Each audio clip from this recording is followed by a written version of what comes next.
Miata y'all, and welcome to the Stardrop Corner, the #1 place to discuss all things Stardew Valley. Today's topic, Shane. So since this is our first episode of the Stardrop Corner, let me give you a little bit of backstory and kind of an introduction as to what this is. So when I make a video for Stardew Valley, I write up a script and then I edit it all together, etc. And there's just some topics where I just have a lot to say, and in order to make that a digestible video, it would require, I don't know, like 24 hours of editing. It's just too much editing, and I just have too much to say.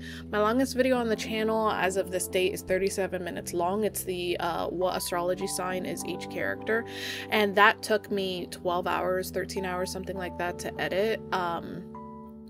For Shane, I have been talking about Shane and defending him since like 2017, 2018. I've been playing Stardew Valley since 2016, but he obviously got added later.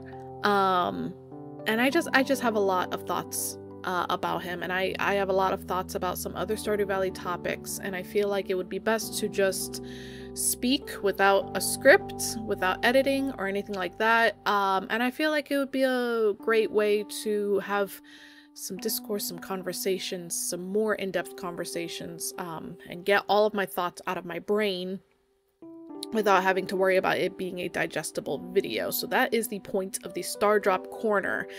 Today's episode being about Shane because I have so much to say about him. I have tried to make a video about him in defense of Shane, like how I've done with in defense of Haley, in defense of Pierre, but the script has become like 16 pages, and I quickly start rambling about a million other topics, and it's just too much. It's just too much. I've got some bullet points for what we're going to talk about today, just so I, stay somewhat on topic, but there is a lot of flexibility for me to just go on and on and on and provide a yap session. So, I started playing Stardew Valley in 2016, and I started romancing Harvey, actually. I lean more towards the heavy, oh my god. Yeah, you can tell this isn't edited. I lean towards the older characters, so obviously Harvey was interesting to me. I also like how stable and reliable he is and how dependable he is. I know some people say that's boring, but listen, sometimes boring is nice. It's stable, isn't it? And we got engaged, and this is gonna sound so dramatic. I feel like I'm talking about like some real life soap opera or something like that. But something, I don't know if I got burnt out on Stardew Valley, but I was like, oh, I don't really feel like marrying him. I don't really want to do it. And then I dropped the game. Mind you, I was playing it like 24/7 at the time. And then I want to say like 2 or 3 months later, Concerned Ape made a tweet that said, hey guys, I want to add another bachelor and bachelorette. Here's 2 polls. Vote on it. And I had a Twitter account and I voted on the polls, and I remember seeing the polls, and I remember seeing the Wizard, Linus, or Shane. And at first I was like, oh, the Wizard would be interesting. Wait, Shane? Oh, that would be really cool, actually. Like, apparently I was already in love with Shane before he was even an option, because the second I saw his name, I was like, oh my god, I wanna marry Shane, so I voted for him. And then if anybody is gonna ask, I did vote for Sandy with the bachelorette poll. Obviously Emily won, but I did vote for Sandy, so don't come at me. I tried. Anyways. And then the update came out and Shane was romanceable, and I picked up the game again. I literally started a new farm. Sorry, Harvey. Okay, hold on. I have made multiple farms at this point. I think I have like 15 farms. And I have married Harvey multiple times. I have a few farms where I've been married to him for years. So he still got his fair chance, just not the first time I played. Anywho. I feel like a lot of people are very put off with Shane's initial demeanor. You talk to him, he says, go away, don't you have work to do, stop talking to me, leave me alone. And I feel like video games have kind of, if you are a gamer, I feel like video games have kind of conditioned us to make it seem like, oh, well, we're the main character, we're the hero, like everybody should be very, very pleasant, polite, friendly, and accommodating, oh my god, excuse me, and if not, then, you know, they're an idiot, or they're a villain, or they're working against me. And you know how it is when you play an RPG. You could just walk into somebody's house, talk to the people sitting at the dinner table, say, hi, how are you? And they're like, oh, hey, welcome on in, come on in, sit down, the fire just got started. Can I offer you some food, money, my life savings? Enjoy, what do you need? And with farm sims, and I've been playing farm sims since I was a kid, Harvest Moon, Story of Seasons, Rune Factory, etc. So I am not new to farm sims. That's another thing that's very like, oh my god, you just moved in? Hi, how are you? Do you need anything? Can I help you? Can I provide very useful tutorials for you? Yes? Okay, cool. But that's not realistic. Obviously, if you move into a new town, there are going to be probably a lot of people that are curious, especially if it's a one-horse town, and it's very exciting when somebody new moves in, especially if you are around their age range. That's very exciting. So of course, I don't think it's unrealistic that so many people in Stardew Valley are so friendly and accommodating and want to meet you and get to know you. But on that same thought process, it is also understandable that somebody, in my opinion, that is overworked. No, take away, scratch in my opinion. These are objective facts. Overworked, exhausted, underpaid, mentally ill, dealing with trauma, dealing with grief. Like, I'm sorry. But if I was in Shane's position, I really don't want to talk to you at 7 a.m. on my way to work. And I don't want to talk to you at 9 p.m. when I'm in the saloon trying to drink and forget about the day, forget about my traumas, forget about my stress. I'm not trying to have a friendly conversation with you. I'm not. I'm introverted, IRL. I really don't like being approached so often. I don't mind small talk. I'm actually okay with small talk. It feels like safe conversations. But if I'm really, really tired, or if I'm really, really stressed out, no, I don't want to do the song and dance. I don't want to do the neighborly thing. I don't want to do it. I'm sorry. And this is right, and this is me, right? I don't have a godchild that I had to adopt because my friends passed away. I'm not working retail. I'm not working 12-hour shifts, or however many hours he works, 6 days a week, right? So if I already don't want to be neighborly and chit-chat with strangers just because they're bright-eyed and bushy-tailed, can you imagine how Shane feels? And I feel like that is the biggest critique of Shane's personality, of Shane's character. How people say, oh, he's so mean when you first meet him. He's such an asshole when you first meet him. And it's like, is he an asshole? Or is he just not super friendly, super accommodating? Because if I talk to somebody and they say, get the hell out of my face, fuck you, it's like, okay, this guy is an asshole, for sure. No offense or buts. But if I talk to somebody and they say, I don't want to talk right now, I really don't want to talk to you right now. Don't you have work to do? Can you leave me alone, please? Is that asshole? Or is that, hey, I'm telling you what my boundaries are. Maybe I'm not being the nicest about it, but I'm telling you what my boundaries are. Leave me alone. I feel like when I see people talking about this particular thing about Shane, it reminds me of, and sorry, I have to keep pausing myself to give backstory and back lore. I used to be a teacher, and then I quit in 2020. I used to teach English as a second language. I taught all age groups because it's just a second language, so you know, at any ages can learn English as a second language. And I had some classes with little ones, and there was just a couple of conflicts, I'll say, where you know, two kids are playing by themselves, just playing with their toys, all that good stuff. And then a third child tries to join in, and they're not playing right. They're not playing, you know, whatever. and the two kids are like, hey, like, you know, leave us alone, leave me alone, blah, blah, blah, blah, blah. And then my coworker, because I some of the classes I would co-teach, it would be two teachers in a room, you know, she would step in and say, oh, well, he just wants to play with you, he just wants to join with you, he just wants to do this, he just wants to do that.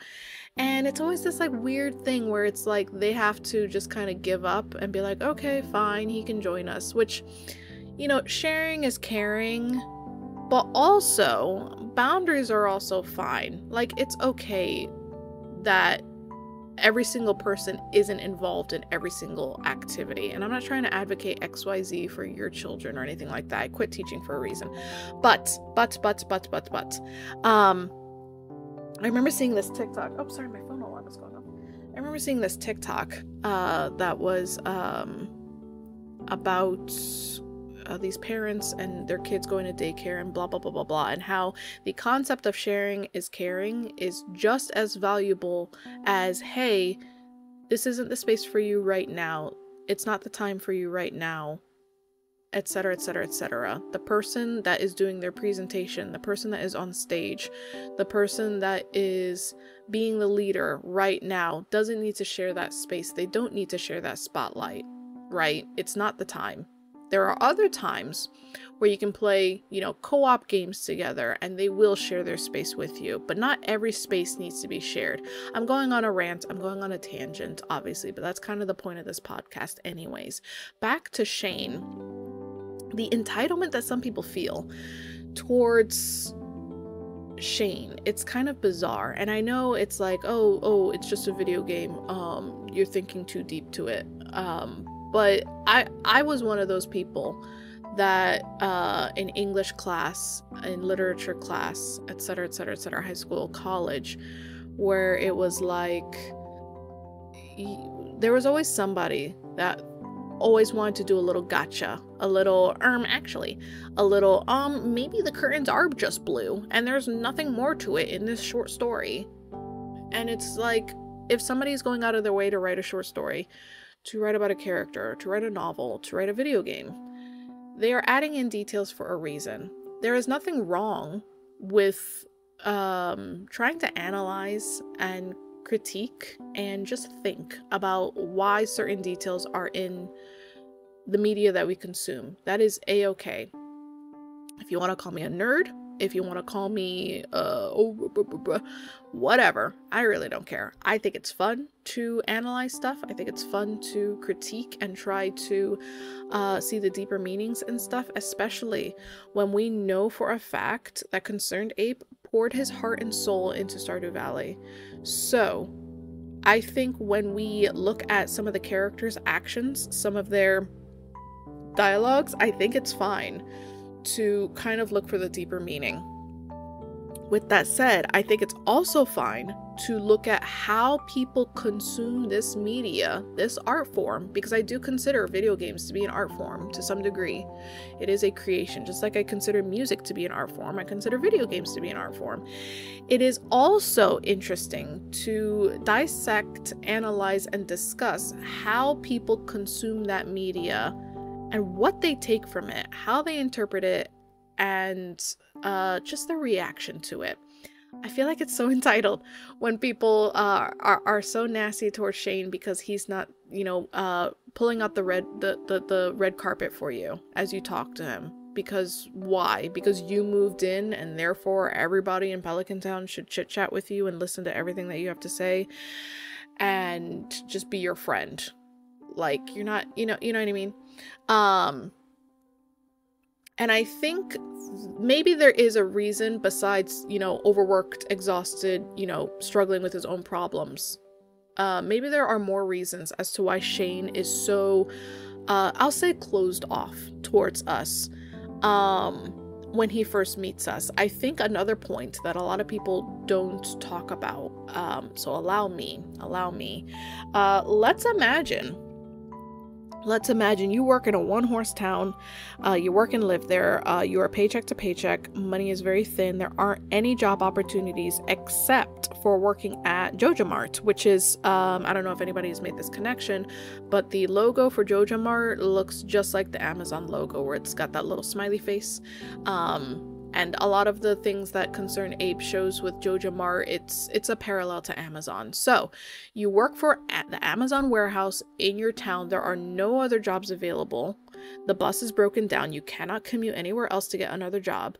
And we know that they pay pennies because Morris tries to offer a job position to Pierre in a very snarky letter that is in Pierre's kitchen. And it's something like 5 gold per hour, just absolute pennies. And we also know that Shane works like 6 days a week. So does Sam. No, actually, excuse me. I think Sam only works 4 days a week. Regardless, anyways, let me continue. Right, you have Jazz that has been thrown on your lap because her parents died, her parents being your best friends, and you are now the godfather. You are now in charge of this child. You can't afford to have an apartment of your own or a house of your own, so you live with your aunt, which is very nice. That is very, very gracious and generous of Marnie, absolutely. But of course, understandably, people want their own space, they want their own home, you know, blah blah blah blah blah. They want to be independent, but that's what life has dealt for you. That's what's happened. The next day, you hear whispers about somebody who used to work at Joja Mart. And they quit because it turns out that that empty piece of property that's been sitting empty for however many years, that got passed down. The grandfather died, passed down the property to this ex-Joja Mart employee. And now they get a one-way ticket out of that hellhole job and an opportunity to start completely fresh, no obligations, no connections, nothing tying you down, nothing tying that person down. They could just pack up their belongings and start fresh and start new.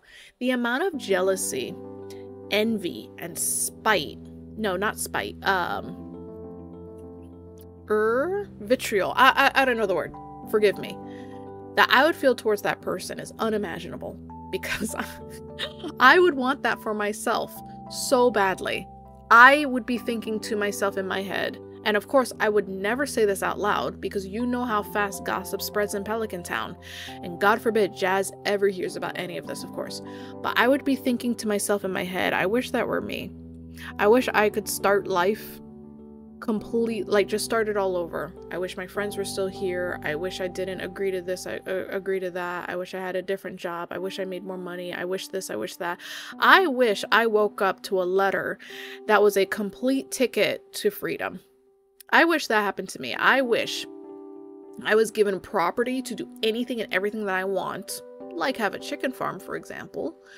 And I don't have to pay taxes on it. I don't have to pay for it. It's free. You just inherited it.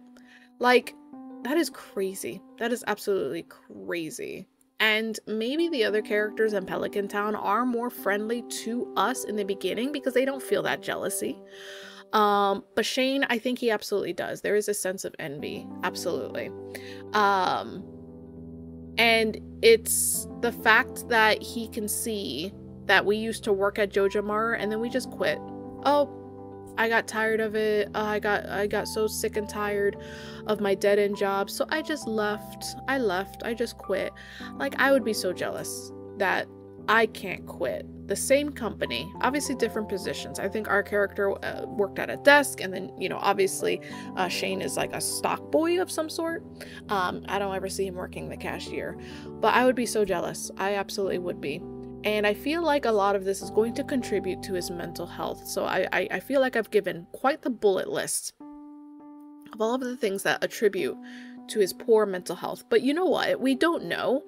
Maybe before all of this happened, maybe before his friends died, he got guardianship of Jazz, he moved to Pelican Town, moved in with Marnie, got the job at Joja Mart. Maybe he was already struggling with his mental health. We have no idea. He never mentions it. There is no dialogue about it. We have no idea what life was like for him before Pelican Town. All we know is that he used to live in the city. We don't even know if it's Zuzu City because he never actually says it. We can probably assume. But anyways, we don't even know what his job was before. If he had a job, maybe he was going to school. Maybe he had to drop out of college or something. I have no idea. Anyways. All of this is contributing to his mental health. He is working his ass off to the best of his ability with what life has dealt him, with the cards that have been dealt.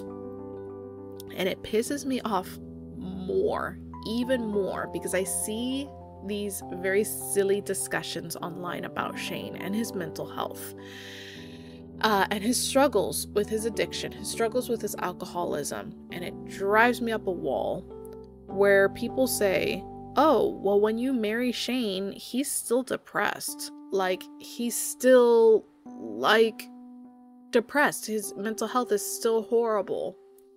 So what's the point in marrying him if his mental health doesn't get better, if his depression doesn't go away? And again, I am going to look at those people in a certain way, because that is how they are responding to the media in front of them. So, you know, I would also like to respond, if I may. It's just ridiculous. It's ridiculous.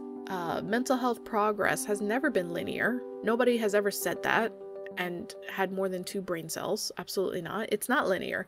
You have good days, you have bad days. The idea is, as long as every day is just a step in the right direction to the best of your ability, then you're doing okay. Obviously, there's going to be days where you take a step back, you take 2 steps back, but you did your best, whatever. And if you didn't do your best today, do your best tomorrow. Do your best the next day, etc., etc., etc. I feel like I see, and it's this weird whiplash that I get, because I see a lot of threads, YouTube videos, comments, etc., about how Stardew Valley has provided such a wonderful way to escape reality for people. The majority of people that are playing Stardew Valley, they are not farmers. They work a corporate job. They work retail. They work this. They work that. It's such a beautiful way for them to escape the stress of life. And of course, like, people are struggling with, you know, other things, their mental health struggles, their addictions, etc., etc., etc. So it's just so wild hearing those same people be perplexed and absolutely surprised that Shane's mental health, his depression, isn't automatically cured just because you do a couple of hard events and you get married to him. It's just crazy to me. It's just absolutely crazy to me. And fact of the matter is, he has made progress. People try to sweep it under the rug and say that he hasn't made any progress, he hasn't gotten any better, but that's not true, actually. He is never on that cliff about to fall off ever again. That never happens again. He never even comes close to that, right? I do think it is a bug that Concerned Ape hasn't fixed yet, where sometimes he'll have a daily dialogue when you are married where he'll say, oh, I just really want to crack open a cold one. Now, that could be him referring to his sparkling water, his seltzer water, or whatever he drinks, or it could be him referring to a beer. Sobriety isn't supposed to, like, it doesn't have, excuse me, hold on, let me backtrack a little bit. Sobriety doesn't always mean for everyone that you're dry 100% for the rest of your life. Sometimes it's just harm reduction. Sometimes it's, hey, I don't drink a case a day and get blackout drunk anymore. I have a sippy sip here and there. But most of the time I drink sparkling water. That's it. So I feel like that also comes up in conversations where people say, oh, well, he still drinks. He's working on his drinking problem, and yet he still drinks. And it just tells me, like, these people don't actually know what alcoholism looks like or what recovering alcoholics look like in real life. People that are recovering from alcoholism, yes, sometimes you see them have a sippy sip of champagne on New Year's Eve. Yeah. Sometimes you see them have one beer after a hard day at work, but it is infinitely better than how it was, right? It is way better than they were. So I don't know if Concerned Ape left these dialogues in as a bug or not. Regardless, Shane is nowhere near as bad as he used to be. Nowhere near as bad as he used to be. And when he is spending hours in the saloon, he is drinking sparkling water. He says that. You speak to him, he says, "Oh, don't worry, this is sparkling water." And I've seen some people say, "Oh, well, I don't understand. Shane quit drinking, quote unquote, quit drinking. Could be harm reduction, whatever. He quit drinking, but yet he's at the saloon every day," which that's another thing that like, it just tells me that people just aren't aware of certain things. And let me pause. I don't mean to sound like I'm some stuck up, like, oh my god, everybody's an idiot but me. But it's just trying to apply an understanding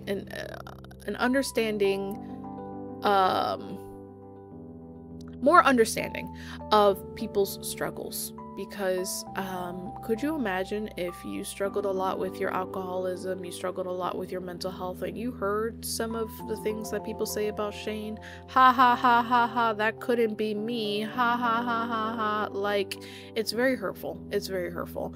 It's like when you hear somebody talk about a celebrity that they really, really hate, or a politician that they really, really hate for whatever reason.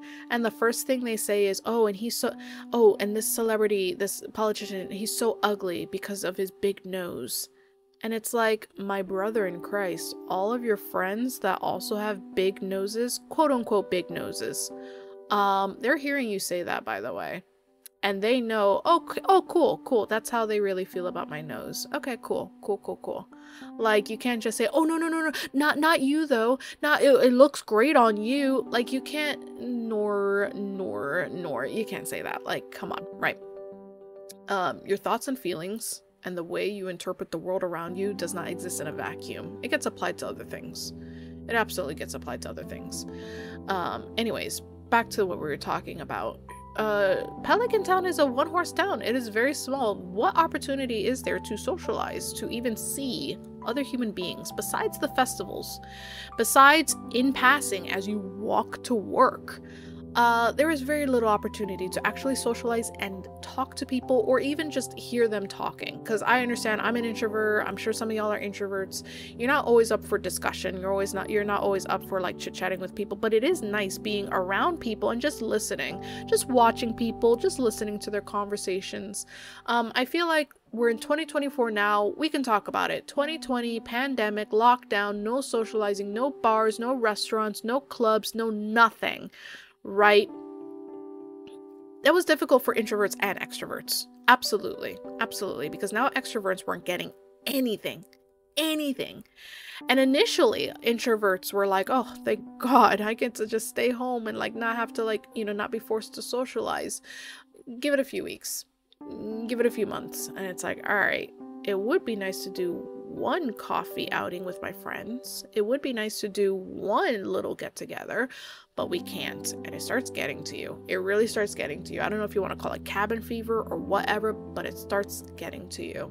So imagine Shane just doesn't go to the saloon. He wakes up, goes to work, comes home. Wakes up, goes to work, comes home. Wakes up, goes to work, comes home. That's crazy. It's crazy talk to me. It doesn't feel like it's on the path of recovery. It doesn't feel like it's on the path of living a healthier lifestyle. It doesn't make any sense to me.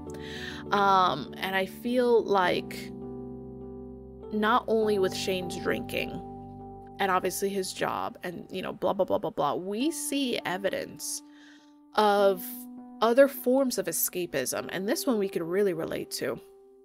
We see evidence of other forms of escapism from Shane with his love of video games. He really doesn't talk about video games too much. He'll say like one or two lines when you're married to him, like, yeah, I think I'm just gonna play video games all day, or something like that. It's one or two lines, nothing crazy. But obviously you see the console in his bedroom, and then when he moves in with you after marriage, you can see his video game console there as well.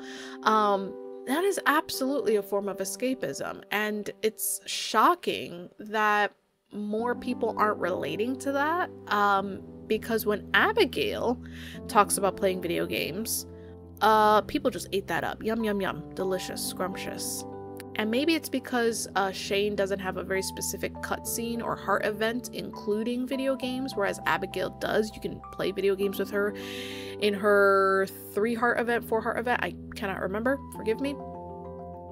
But it's interesting seeing the differences, how people react towards one character versus another character. And maybe it's because for a lot of people, it's how to say, is it spite? Is it he's been written off? I don't know. But maybe for a lot of people, Shane was rude to them upon first meeting, second meeting, third meeting, fourth meeting, fifth meeting, and they're like, all right, screw this guy, whatever. And then just everything after that was just inconsequential. And that's really sad. That's really sad, because I feel like Concerned Ape does an excellent job with adding in so much nuance and depth to each and every single character, even the minor ones that don't even have that much dialogue and cutscenes or anything like that, but even the minor ones.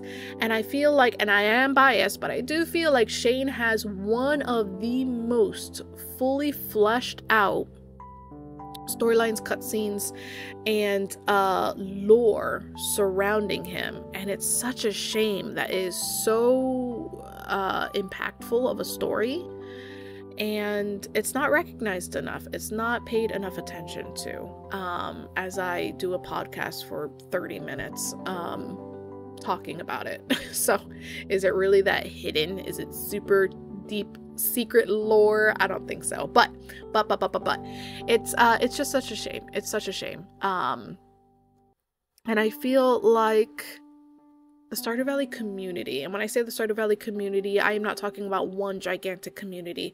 There is the community on Tumblr, there's the community on Reddit, there is the YouTube community, which again, that's not one community. It goes between YouTubers, the Twitch community, different Twitch streamers. I just start seeing a lot of the same,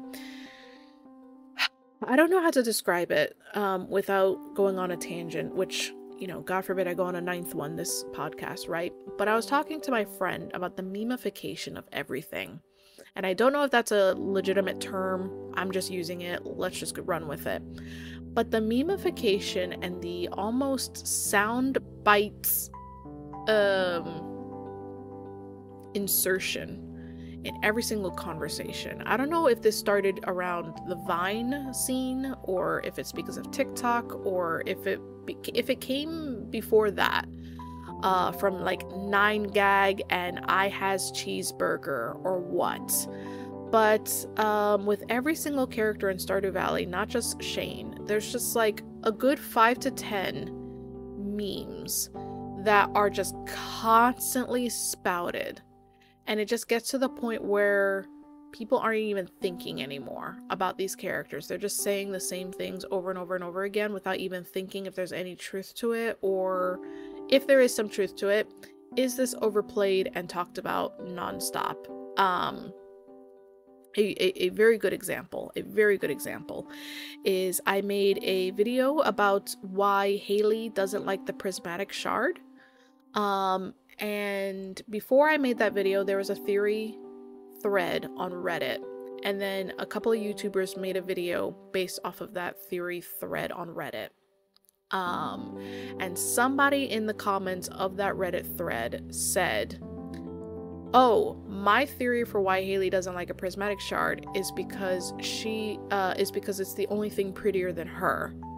And it was upvoted, and oh my god, LOL, ha ha ha, gotcha, oh my god, what a great gotcha, that was such a big, epic, hashtag funny roast. And it just feels like there's these like sound bites, these little digestible snacks, these little appetizer and hors d'oeuvres of gotchas, you know what I mean, with a lot of Stardew Valley characters. And it starts to, how to say, it starts to slowly turn you insane when you just hear the same things over and over and over and over and over again about certain characters. And it's like, oh my god, we have been talking about this same thing since like 2016. And and mind you, I know not everybody has been into Stardew Valley since 2016, so that is a huge leap. That is a huge leap.